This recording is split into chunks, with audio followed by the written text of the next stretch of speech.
Hey guys, this is Manas. Welcome to all. So ఈ వీడియోలో మనం ఏం తెలుసుకుంటాం అంటే the correct time to book flight tickets అనమాట. మీరు కనుక యూఎస్ఏ, యూకే సంథింగ్ ఎక్కడికి వెళ్ళినా సరే, ఏ మాస్టర్స్ ప్రోగ్రామ్ కానీ, పిహెచ్డి ప్రోగ్రామ్ కానీ, లేకపోతే అండర్ గ్రాడ్ ఎడ్యుకేషన్ కానీ వెళ్ళినట్టయితే the correct time to book for flights అనేది ఈ వీడియోలో మనం తెలుసుకుంటాం. సో నెక్స్ట్ ఎప్పుడు ఏ ఫ్లైట్స్ ఎలా బుక్ చేసుకోవాలి ఇవన్నీ నెక్స్ట్ వీడియోలో తెలుసుకుంటాం. సో అంతే గాయ్స్, వీడియోలోకి వెళ్ళే ముందు ఒక చిన్న రిమైండర్ అనమాట. మన ఛానల్కి వ్యూస్ అయితే బాగానే వస్తున్నాయి కానీ సబ్స్క్రైబర్స్ అయితే రావట్లేదు. మీరు కనుక సబ్స్క్రైబ్ చేసినట్టయితే నాకు మరింత మోటివేషన్గా ఉంటుంది అనమాట, మంచి కంటెంట్తో మీ ముందుకు రావడానికి. ఇంకా వీడియోలోకి వస్తే the correct time to choose flights అనమాట.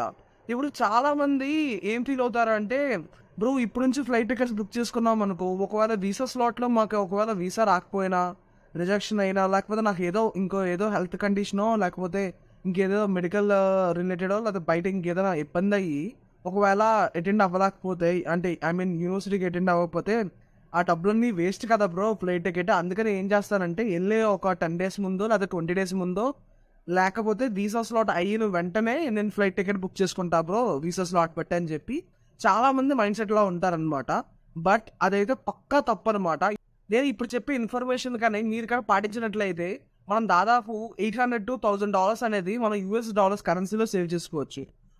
ఆ డబ్బులు అనేది మీరు ఫస్ట్ మంత్ రెంట్ కానీ, లేకపోతే యూటిలిటీస్ కానీ మీరు ఎంచక్కా వాడుకోవచ్చు అనమాట.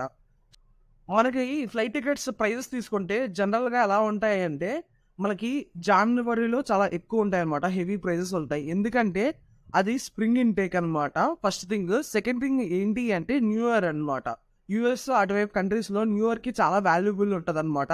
సో ఆబ్వియస్లీ ఇప్పుడు మనకు దసరా, దీపావళి లేదా సంక్రాంతి వచ్చినప్పుడు బస్ రేట్లు వాళ్ళు ఎలా పెంచేస్తారో, ఇలాగ న్యూ ఇయర్ వచ్చినప్పుడు, నెక్స్ట్ క్రిస్మస్ ఆ టైం అప్పుడు అనమాట.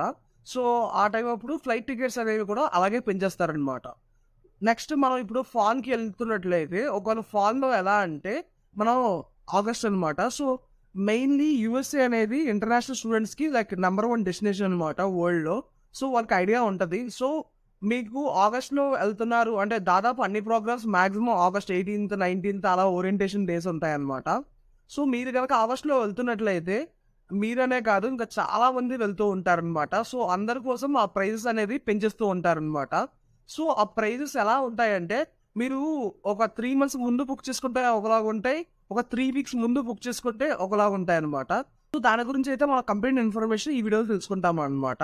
సో ఇప్పుడు మీరు అనుకోవచ్చు, బ్రో అలాగైతే correct time for book flights ఎప్పుడు బ్రో అని మీరు అంటే, నేనేం చెప్తానంటే, మీకు ఎంత తొందరగా ఒకవేళ మీ దగ్గర డబ్బులు ఉన్నట్లయితే ఎంత తొందరగా వీలైతే అంత తొందరగా మీరు ఫ్లైట్ టికెట్స్ బుక్ చేసుకోండి అనమాట. మీ ఫ్రెండ్స్, ఎవరి కొలీగ్స్ ఆర్ సంథింగ్ వాట్సాప్ గ్రూప్లో పరిచయం అవుతారు కదా మిగతా వాళ్ళు, సేమ్ యూనివర్సిటీకి వెళ్ళే వాళ్ళు. సో వాళ్ళందరూ కలిపి ఒకేసారి బుక్ చేసేసుకోండి అనమాట ఫ్లైట్ టికెట్స్. ఎందుకు అని అంటే, మెయిన్లీ మీరు అలాగా మనం ఆగస్టుకి దగ్గరికి వచ్చే కొద్దీ ఫ్లైట్ టికెట్స్ అనేవి రేట్లు పెరిగిపోతూ ఉంటాయన్నమాట. మీరు కనుక ఫిబ్రవరిలో తీసుకున్నట్లయితే ఫ్లైట్ టికెట్స్ ప్రైజెస్ అనేవి మనకి ఒక 60,000 to 80,000 ఆ రేంజ్లో ఉండేవన్నమాట. ఇప్పుడు ఏప్రిల్ వచ్చింది. సో ఇప్పుడు ఫ్లైట్ టికెట్స్ ఎలా ఉన్నాయంటే 90,000 to 1,20,000 ఆ రేంజ్లో ఉన్నాయి. ఇంకా మీరు జూలైలో ఆర్ జూన్లో బుక్ చేసుకున్నట్లయితే సింపుల్గా 1,50,000 to 1,80,000 ఆ రేంజ్కి కూడా వెళ్ళిపోయే ఛాన్స్ ఉన్నాయన్నమాట. సో ఎందుకు ఎప్పటికైనా మనం ఫ్లైట్ టికెట్ బుక్ చేసుకోవాల్సిందే కదా, అదేదో ముందుగానే బుక్ చేసుకుంటే మిగతా అక్కడ ఫ్లైట్ టికెట్లు తగలేసే డబ్బులేదో మన యూఎస్లో ఫస్ట్ మంత్కి కానీ, లేకపోతే ఇంకేమైనా వేరే ఖర్చులకు కానీ పనికొస్తాయి కదా. అది నా అభిప్రాయం అనమాట, ఫస్ట్ థింగ్. సెకండ్ థింగ్, మీరు అడగొచ్చు, బ్రో ఒకవేళ వీసా స్లాట్ కానీ క్యాన్సిల్ అయిపోతే, లేకపోతే ఏదో నాకు ఇబ్బంది వచ్చి, లేకపోతే నేను నెక్స్ట్ సెమిస్టర్కి నేను డిఫర్ చేసుకుంటే అప్పుడు నా పరిస్థితి ఏంటి అని. సో దానికైతే మెయిన్లీ మనకి ఒక 2 types ఆప్షన్స్ ఉన్నాయన్నమాట, పార్షియల్లీ రిఫండ్ ఆర్ షెడ్యూల్ అనమాట. సో పార్షియల్లీ రిఫండ్ అంటే ఏంటి అంటే, మీరు ఫ్లైట్ టికెట్ బుక్ చేసుకుంటారు కదా, మీరు ఫ్లైట్ టికెట్ బుక్ చేసుకున్నప్పుడు అక్కడ మీకు అడుగుద్ది అనమాట, కొన్ని ఫ్లైట్స్కి అయితే పార్షియల్ రిఫండ్ ఉంటుంది, కొన్నిటికైతే నాన్ రిఫండబుల్ ఉంటుంది, కొన్నిటికైతే కంప్లీట్లీ రిఫండబుల్ ఉంటుంది అనమాట. సో కంప్లీట్ రిఫండబుల్ అంటే మీరు పెట్టే ప్రతి పైసా కూడా మీకు వాపస్ వచ్చేస్తుంది అనమాట. బట్ పార్షియలీ రిఫండ్ అయితే అది ఎయిర్వేస్ కంపెనీస్ బట్టి డిపెండ్ అయి ఉంటుంది. లైక్ కొన్ని కంపెనీస్ అయితే 20% అనేది ఎన్కాష్ చేసుకొని మీకు మిగతా 80% ఇస్తుంది. కొన్ని కంపెనీస్ 60% మీకు ఇచ్చి 40% ఉంచుకుంటుంది అనమాట వాళ్ళు. సో మీరు టికెట్ కన్నా క్యాన్సిల్ చేసినట్టయితే, ఇంకొన్ని ఎయిర్లైన్స్లో మనకు ఉన్న ఫెసిలిటీస్ ఏంటి అంటే, మనం ఆ డేట్ని చేంజ్ చేసుకోవచ్చు అనమాట. అంటే మీకు రిఫండ్ అయితే ఉండదు, బట్ మీరు డేట్ని అయితే షెడ్యూల్ చేసుకోవచ్చు అనమాట. సో ఇవన్నీ మీరు దృష్టిలో పెట్టుకొని ఫ్లైట్ టికెట్ అనేది బుక్ చేసుకోవాలన్నమాట. ఒకవేళ మీరు పొరపాటున మీరు బుక్ చేసుకున్న టికెట్‌కి నాన్ రిఫండబుల్ ఉందనుకోండి, మరి మనం తర్వాత ఇంకేం చేయలేమనమాట. ఒకవేళ మీకు ఇబ్బందొచ్చి ఆగిపోయినా సరే మనం ఏం చేయలేం. అదే అదే మీ దగ్గర రిఫండబుల్ ఆప్షన్ ఉందనుకోండి, సో ఏదైనా అయినట్టయితే మీరు హ్యాపీగా రిఫండ్ అనేది చాలా ఈజీగా ప్రాసెస్ అయిపోతాయన్నమాట. మన బ్యాంక్ అకౌంట్‌లోకి డబ్బులొచ్చేస్తాయి. అంటే సోర్స్ అకౌంట్ ఎక్కడి నుంచో కట్ అయితే ఆ అకౌంట్‌కి డబ్బులొచ్చేస్తాయన్నమాట ఎంచక్కా. నెక్స్ట్ అనేది స్కెడ్యూల్ ఉందనుకోండి, ఇంకే బాధ, ఏ బిజారు లేదనమాట. హ్యాపీగా లైక్ మీ డేట్స్ అనేవి ఒకవేళ అవైలబుల్ సీట్స్ ఉన్నట్లయితే మీరు ఎంచక్కా వెళ్ళిపోవచ్చనమాట స్కెడ్యూల్ పెట్టుకొని. నెక్స్ట్ మెయిన్‌లీ నేను ఇంకో విషయం చెప్తాను. ఏంటి అంటే, ఇప్పుడు ఫ్లైట్ టికెట్ ప్రైజెస్ అనేవి చాలా చాలా వేరీ అవుతాయనమాట. ఎళ్ళే స్టేట్ యూఎస్ఏలో 52+ స్టేట్స్ ఉన్నాయన్నమాట. సో మీరు ఎళ్ళే స్టేట్‌ని బట్టి మీ ఫ్లైట్ టికెట్ అనే ప్రైస్ అనేది వేరీ అవుద్దనమాట. సో అది ఎలా అంటే, ఈ ఫ్లైట్ టికెట్ ప్రైజెస్ అనేవి చాలా ఫ్యాక్టర్స్ మీద వేరీ అవుద్దనమాట. ఇప్పుడు ఎక్కువ మంది స్టూడెంట్స్ అనేవి ఎక్కడికెళ్తారు? టెక్సాస్, ఫ్లోరిడా, లేకపోతే న్యూయార్క్, బోస్టన్ అలాంటి ప్లేసెస్‌కి ఎక్కువ మంది స్టూడెంట్స్ ఎళ్తారు. ఎందుకంటే మనకు సంబంధించిన యూనివర్సిటీస్ కూడా ఎక్కువ ఆ ప్లేసెస్‌కి ఉంటాయి.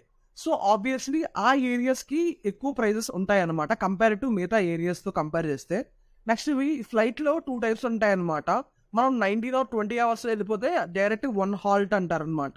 అంటే ఒక దగ్గర ఎక్కడో ఆగి ఆ ఫ్లైట్ డైరెక్ట్‌గా మీ డెస్టినేషన్‌కి వెళ్ళిపోద్ది.